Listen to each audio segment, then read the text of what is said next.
बाराको सिमरा विमानस्थलको मूल गेट यति बेला तनावग्रस्त बनेको छ। नेकपा एमालेका युवा नेता महेश बस्नेत, महासचिव शंकर पोखरेल लगायतका नेताहरू आज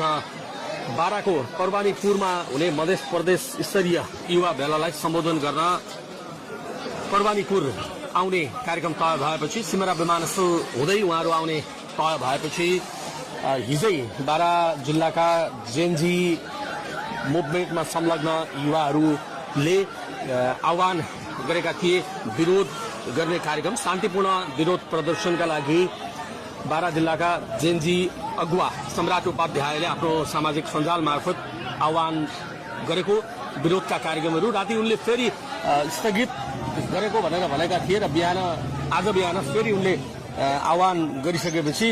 युवाहरू यहाँ ठूलो संख्यामा जम्मा भएका छन् र ती युवाहरूको समूहलाई नेकपा एमाले सम्बद्ध व्यक्तिहरूले सिमरा चोकमा धरपकड गरेको, आफूहरूको शान्तिपूर्ण विरोध प्रदर्शनमा हातपात गरेको,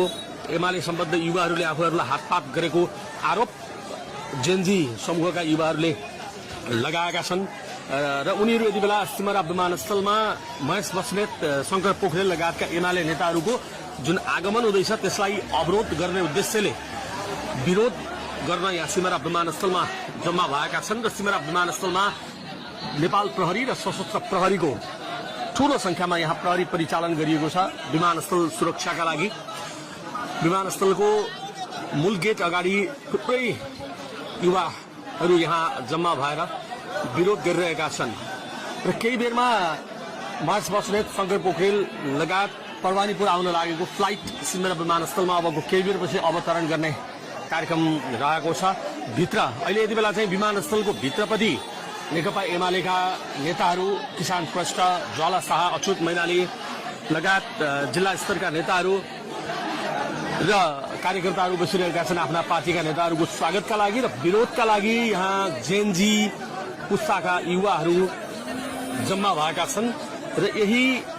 क्रम अझै निकै बेर यहाँ रहने हो भने भिडन्तको अवस्था बन्न सक्ने देखिएको छ। बारा जिल्ला प्रहरी कार्यालयका प्रहरी नायब उपरीक्षक विजयराज पण्डितको कमान्डमा नेपाल प्रहरी, यसै गरी सशस्त्र प्रहरी यहाँ सुरक्षाका लागि खटिएको छ। विमानस्थलको सुरक्षाका लागि जम्मा भएका प्रहरीहरूले भित्र छिर्न दिएका छैनन् युवाहरूलाई र बाहिर नाराबाजी गर्ने युवाहरूले चाहिँ